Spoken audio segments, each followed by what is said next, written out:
to one another, to at least to the sharing of those who come from different contexts, we can speak of a good life, okay, in terms of the following. Okay, okay. Uh, First, uh, I think we have to recognize that precisely people are called to dream something good. I don't think anybody would ever dream for something that is bad. Have you found anybody dreaming for something that is bad? I don't think so. I think whenever we dream, we want to pursue something in the future, it's always something positive and good. And I think it is because our dreams come from goodwill. Each person has a goodwill, okay? And in Filipino, we call that loob o kalooban. And that loob, if only we're in touch with the loob of every person, that loob will always, in a way, pursue what is good. Okay? Even Kant, Immanuel Kant, would recognize that. As a fundamental, every person, every reasonable person, every human person that has rationality would always have that fundamental goodwill in him, okay, in his person. Now, of course, um, if we want to, because of our capacity to dream and dream for the positive, the good things that we can have in life, these may have to find expressions in different ways. Okay? According to our own particular traditions, okay, sorry, what's there? How is this? Getting stuck up.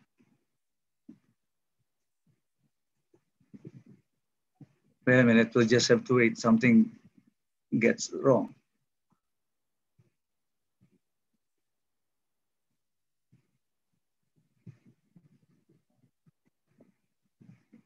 What do I do? Yeah, yeah. Okay. Our own different traditions would have different ways of pursuing precisely that good.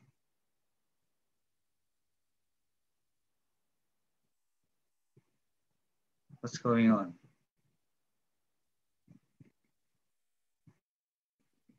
Okay. Uh, of course, I was going to mention that they differ from each other. The dream, we will talk about that later on, but the dream coming from the different traditions, religious or otherwise, may spell out very differently, may be spelled out very differently. Like for example, in our purpose, Father was mentioning, we have to be able to dream, we have to be able to express our desire, isn't it? But in Buddhism, it would consider, for example, that the desire that we have is always the cause of all our pains, of all our difficulties. And we should be able to arrive a state, a level of our reality or consciousness wherein we do not have any desire anymore, because we will not be heading for any kind of frustration. But I think uh, that's what they call uh, uh, achieving a point like nirvana, when the human consciousness will not want to be conscious of anything at all, okay, or will not want to pursue any desire anymore. Of course, these are different paradigms. But in general, we would see that people actually pursue a good life in different ways, as you already mentioned. Some people would say good life is associated with having much in terms of possession, in terms of circumstances, okay, privileges that we experience in our lives, that we have, enough food, enough clothing, we have a big house or a house to live under, okay? And then we also have, anything that we would need to be able to precisely uh, that would help us develop ourselves. And this is recognized as important even by the Catholic social tradition, okay? That everyone should be able to have possessions, isn't it? Without possession, it may be very difficult for a person to develop himself fully as a person. If you don't have, for example, food, okay, on your table, and you're a father, then that would disturb you really, and you'll never be able to put you in any state of peace. Okay? So it's something legitimate that we have to have something in our lives. But the problem sometimes is when people, get so obsessed with having to have so much, and that they start, saving and saving and saving and collecting, okay, depriving others in the process, or becoming unjust to others, etc. Okay, because they begin to consider their possession their own idols, their own gods. Okay, like in the American dollar, what do you find there? In God we trust, isn't it? Okay, but some people are saying what they should have written there is, in this God we trust. So it's the dollar that has become, an idol for people to have possession of. Okay, so people are able to do some evil things as a result of their greed and desire to be able to have so much money, material goods in their lives. But there is also another way by which people appreciate good life. It talks about being able to do well, having positions of power, okay, capabilities as human persons. Of course, we associate good life in having to be able to do, to perform, to be able to really be capable of many things in our lives. For example, some of you are very good in music, others are very good in arts, others are good in singing. So these are capabilities that we are able to develop in ourselves so that we may be able to become the better persons that we want to envision ourselves to be. Okay? And somehow, uh, right from the beginning, our parents would always desire that we actually develop capabilities. The very first capability is to be able uh, to move, to stand, or to walk, and then to speak, and then all the other capabilities form part of our development as human persons. Okay, and sometimes when we become more mature, we realize that our capabilities, in a way, enable us to gain power. Diba? Power to do something, power to speak, power to communicate, power uh, to sing, power to entertain people, etc. And that's very good. But others would even want to pursue such power by taking on a much wider capacity to control people, to have power over other people. If I cannot, for example, do these things on my own with my own hands, I have people that I can command. Okay? They are extensions somehow of certain power. And that is the reason why some people would actually fight it out to be able to have political power in government, you know, in barangays, in cities, etc. Because when they have power, they know they can actually be more capable of doing a lot of things according to their particular interest. It could be selfish or otherwise. But the point is, that is one expression of our capacity to pursue our own particular dream, that we're able to contribute, that we are able to do something with our life. Is that not good? I think that's very good, isn't it?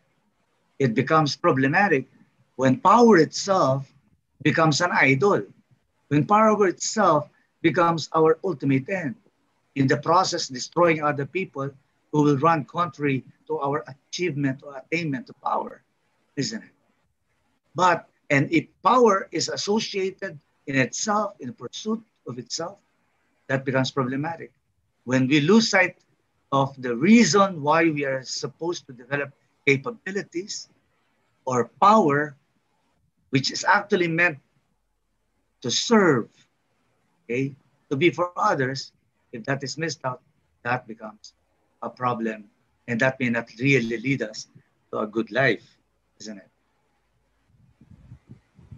There are some people who actually speak of being the pursuit of a good life, which means being good. Okay, that means developing relationships. Because when you talk about being and not about doing or having, you you talk about relationships with people around you, with the significant others, and above all, relationship with yourself, and then relationship with God. And that is where one is able to develop the character, especially the moral character that he needs to have as a human person. Okay? So a person wants to achieve the values that will shape up our character, that will bring about the kind of good person that we are called to be. And ultimately will lead us to a real experience of the values that is promised those who would be able to pursue a good life. Happiness, peace, tranquility, okay, as you mentioned. Now, the critical debate that has actually gone on in trying to understand this is this, and I want you, at least three of you, to say something about this. Can a person, in a way, pursue a good life without not without anything much in life, without possession, without capabilities? Can a person be a good human person with a good moral character without the benefits of having, without the benefits of being able to do, okay, in terms of capabilities? What is your take on that? It's a debate going on between some ethicists, and I'm going to explain to you that that debate actually was already present even in the early Greek communities. Okay, there are those who actually speak about the exaggerated need for it, but there are those who say it's not necessary in the pursuit of a good life, of a real good life. What is your take on that? Do you think possessions and capabilities are important presuppositions or conditions for a person to pursue a good life? What's your answer to that? Can I hear from three people?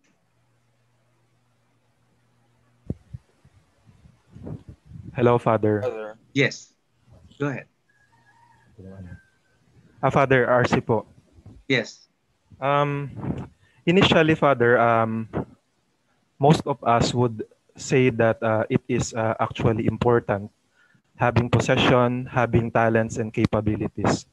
But as I uh, as I witnessed to some of inspirational videos, Father, I actually get in touch of those persons who are impaired, of those handicapped persons that continue to inspire other people in the midst of their condition.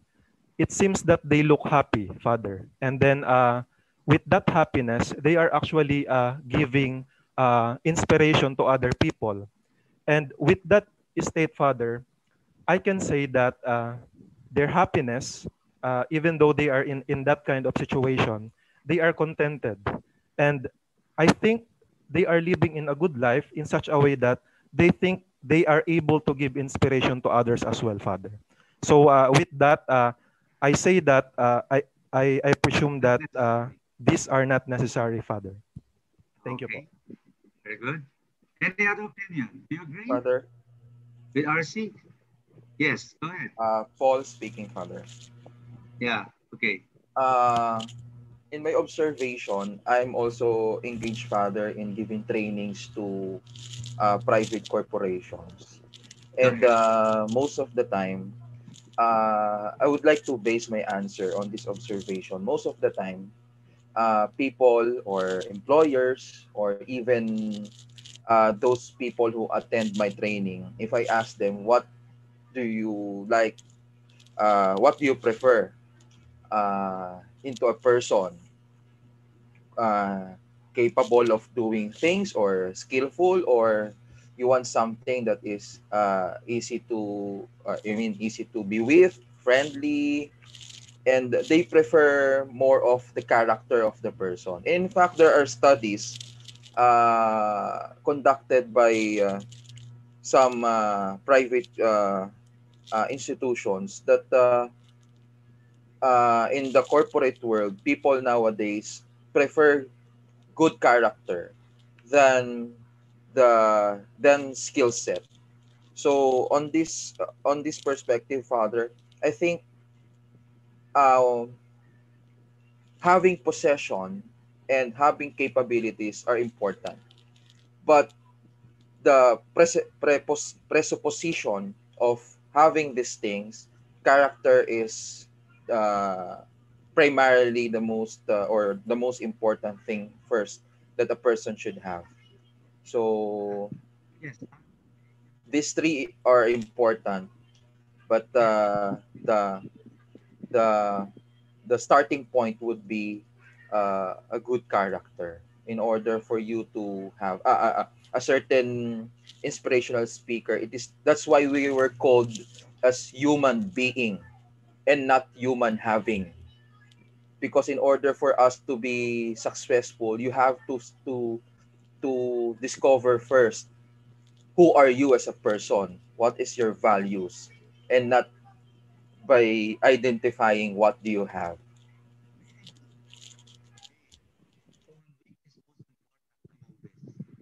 That the most important is actually the whole question of having a good, but the debate is whether it becomes possible for somebody to develop a good character, okay, and develop values without having much and without being able to develop capabilities of the debate. Okay? Because it, Father, I think Father, you cannot your be heard, audio. Father. hey, how come? Father, we cannot hear Ah, you.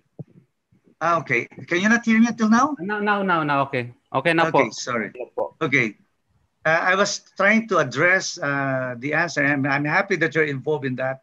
Uh, but I think the debate is not really about whether what is more important, having to choose between the three. I think every human being would always say that the better part of that is the being good, isn't it? Although in practical lives, sometimes that is not always the case in terms of pursuit of the individual.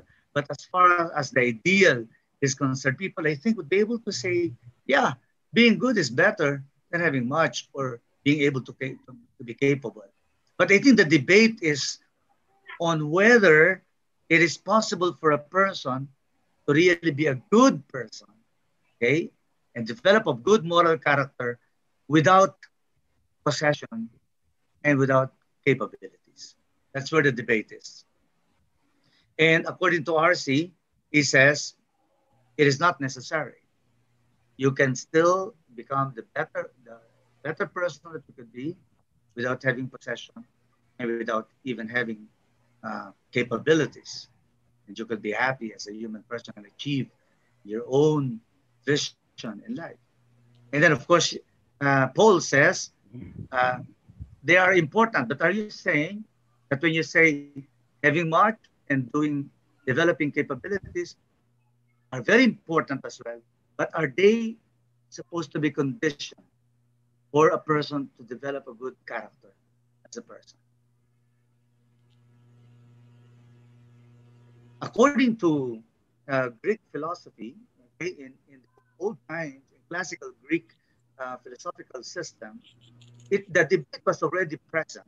Okay, there are those who would say, for example, the the hedonists, okay, those who would like to enjoy, the beautiful things about life.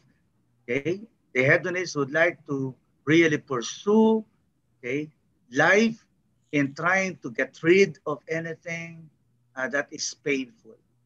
Anything that would serve as an obstacle to human flourishing should be gotten rid of. Okay? Pain like hunger, you know, pain like wants in life. And then it claims that one should be able to pursue precisely a good life in terms of having to experience pleasure in many different ways, etc. But that is not the case for the Stoics.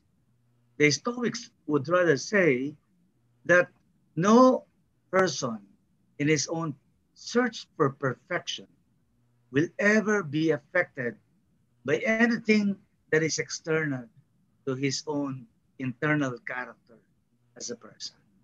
No amount of pain, no amount of, uh, of negativities that we experience outside of us in terms of sickness, poverty, and all that will ever, in a way, prevent us from pursuing the best character that we could be as a human person. In contemporary debate, there are those who would say no human beings could really be uh, able to flourish as a human being and pursue a good life without developing capabilities. One example of that is Martha Nussbaum. Okay, is a very famous philosopher now in the U.S. Okay, Chicago, and she claims she wrote extensively on many books related to developing human capabilities. The measure by which one is able to say, and even for a particular nation to claim that it has succeeded in its own pursuit of a good life for its people is when people are capable. And that capability somehow presupposes also capacity of people to finance such capabilities, isn't it? So they argue that way. But there are those who say, no, we claim, okay, that we can still do away with all of this and pursue the kind of person that we could be. So it's very, very important to clarify that because, for example, if you are a parent, or for example, you are a parish priest, and then if you take a position, okay, people can actually become the best persons that they could be and flourish in their lives, especially in their own internal disposition, even without having possession, etc., and having no capabilities, then your your concern, your pastoral concern will be merely addressing forming characters of people. But you will not be addressing issues related to poverty. You will not be, concerned about making sure that people are given opportunities to develop themselves, etc. Because after all, they are not necessary. What is most important for you is that people are able to crystallize their values and in their faith in God. And though those other things are not important. You understand? That may have implications. Because, but if you, for example, consider that having much and developing capabilities among your children, among your people, is very crucial in the flourishing of themselves as human persons, then you would take develop programs, and initiate a lot of things to be able to ensure that people are given capabilities. Are you Father. clear? Yes. Father, it means that it depends on the context where the people is living in. I mean, That's right. Yeah. Let me finish first because your question may be answered by the next statements that I will have to make. Okay? Okay. So that becomes the general perspective. But I think what we should be able to take is as a guide even for us and as a guide even for families, for parents, is to make sure that the ultimate target of our intervention is making people develop good moral characters. If our concern, in a way, is given more heavily on making people having possessions, private properties, or making people develop capabilities, but we lose sight of the ultimate goal, which is to make people developing good characters, then we will be missing the point. Okay? Because like there are parents who would like to ensure that their children, have so much in their hands, and that they're able to be given all the opportunities to develop themselves, okay, their capabilities, capacity to sing, draw, and develop their talents, and yet are not able to address the fundamental character that they should have, possessions and capabilities without the fundamental basis to hold this actually will only destroy the person. But the moment we are able to ensure with some kind of possession and capability, we're able to focus on developing moral character, you will be able to ensure that the person will be able to become the best person it could be, and he could flourish precisely because he will be able to make use of his capabilities, not for himself, but in service of others. He will not make use of the money, of the available material possessions that he or she has, only for oneself, but actually to expand his capability to be able to help other people. And that eventually will make him a happier person, and we will see a real flourishing in the person when we see that. So I think the debate is overcome when we are able to precisely identify, okay, which becomes the most important focus of our interventions. And then from there, okay, recognize all the other dimensions of human life in terms of capabilities and perceptions, equally important, but always coming from the resources of his inner character and inner disposition as a human person. Now, do you have questions about that? So that becomes our vision for the special character of the person, and also vision for society. In a society where individuals are thrown, are they given opportunities to flourish as a person and develop their own character?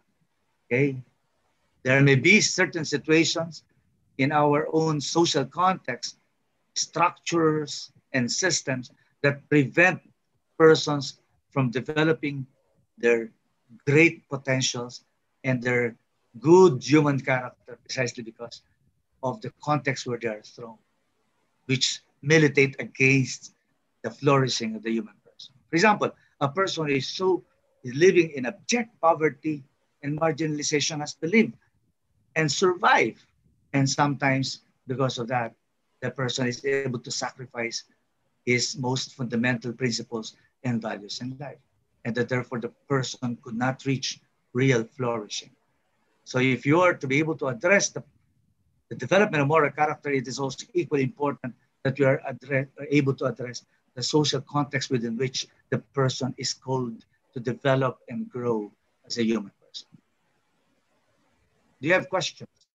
Is that clear to you? Yes, Father. Very clear. Okay. If you don't have any question, I will just proceed because it's almost time, you think. Oh yeah, we need to take a break. Okay. Can you take a break for like 10 to 20 to 15 minutes? Just stretch out and then also drink something to keep you awake. Okay.